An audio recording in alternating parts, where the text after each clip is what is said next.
There's no getting around it. Sometimes life is just tough. You lose a job, a loved one dies, a relationship crashes. Something for which you had great hope suddenly crumbles, and you feel alone. A 19th century Christian writer wrote these words when he was talking about his own struggles. And he asked, "Does Jesus care when my heart is pained too deeply for mirth or song?" Well, let's bring that up to 21st century lyrics. Does Jesus care even when my heart hurts so much that social distancing is no problem because I don't feel like being around anybody anyway?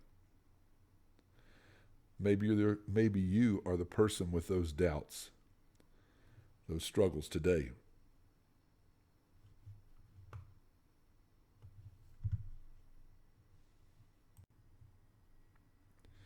Maybe you are the person with those doubts and struggles today.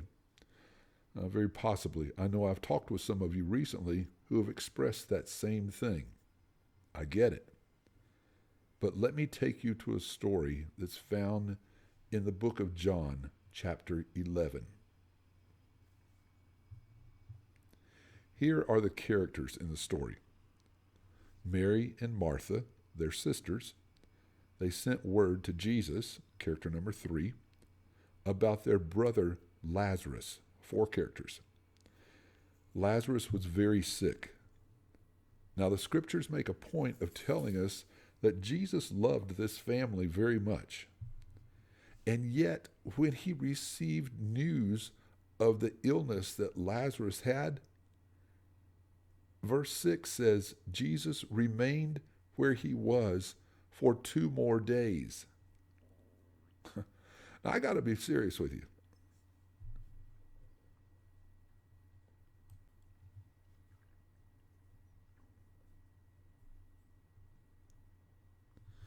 Now, I have to be honest with you.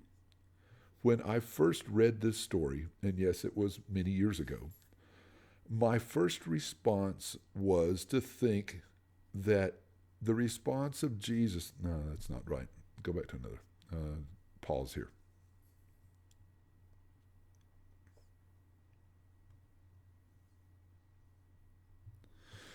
Now, I have to be serious with you. When I first read this story, which was, yes, many years ago, I thought that the response of Jesus, or lack thereof, was really calloused. Honestly, I asked myself, did he really care? Maybe you're experiencing that same sort of issue in your life today, where it seems like God has just gone silent and he's not paying attention. Well, while you might be tempted to think this way, look at what Jesus told his followers. This sickness will not culminate in death. No, it is for God's glory, so that God's Son may be glorified through it.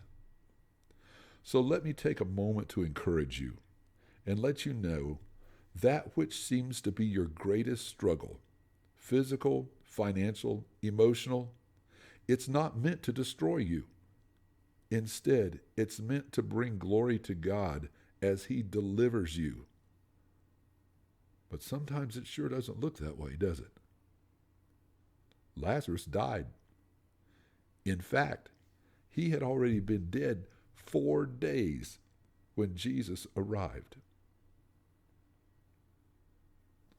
So follow the story with me. Martha, in a mix of sorrow and frustration, goes to Jesus as he arrives and says, "If you had been here, my brother would not have died." But then she adds another statement. "But I know that even now God will give you whatever you ask." Her faith in confidence is speaking right here. She's saying, I know this doesn't have to be the end of the story.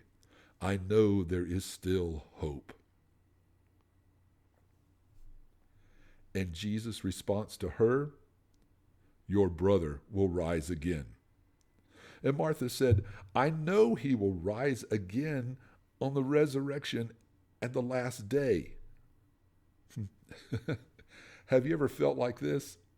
Yeah, one day it's going to all work out, but I may not survive it. But Jesus was about to change her understanding.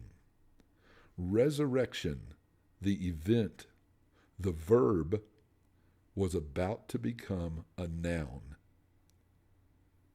Jesus said to her, I am the resurrection and the life. Anyone who believes in me will live even though they die. And whoever lives by believing in me will never die.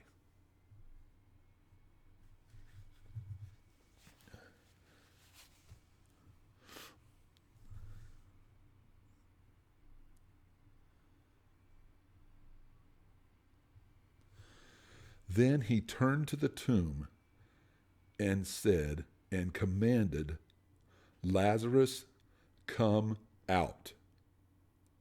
And Lazarus, dead for 4 days, came out alive. Now, I don't know how he came out. I mean, the burial process of the day wrapped the body of the deceased kind of like a mummy. I mean, did he come out like he was on a people mover at Universal and just moving? Or did he come out hopping up and down? I don't know. What I do know is this. Jesus just made the impossible possible. Jesus just showed that the resurrection was not a promise, but a person.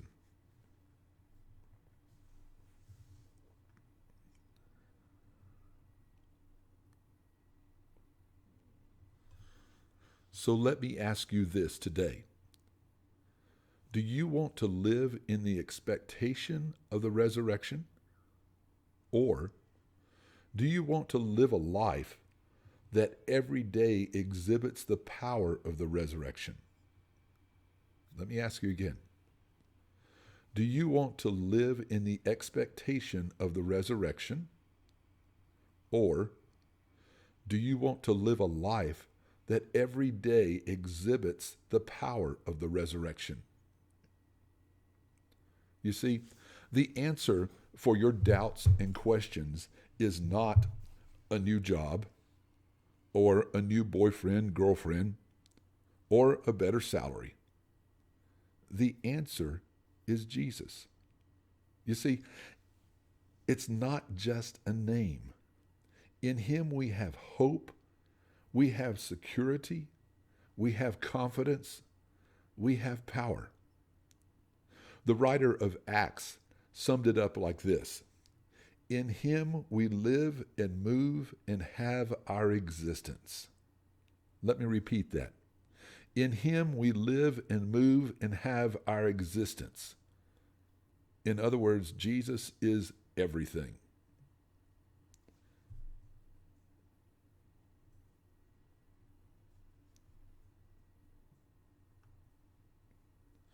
Oh, and that 19th century writer who asked, does Jesus care? Answered his own question. He answered it by saying, oh yes, he cares. I know he cares. His heart is touched with my grief. My prayer today is that you would find him to be the answer to all of your disappointment and confusion. May your life be blessed as you come to know more of him. Does Jesus care? Oh yes, he cares.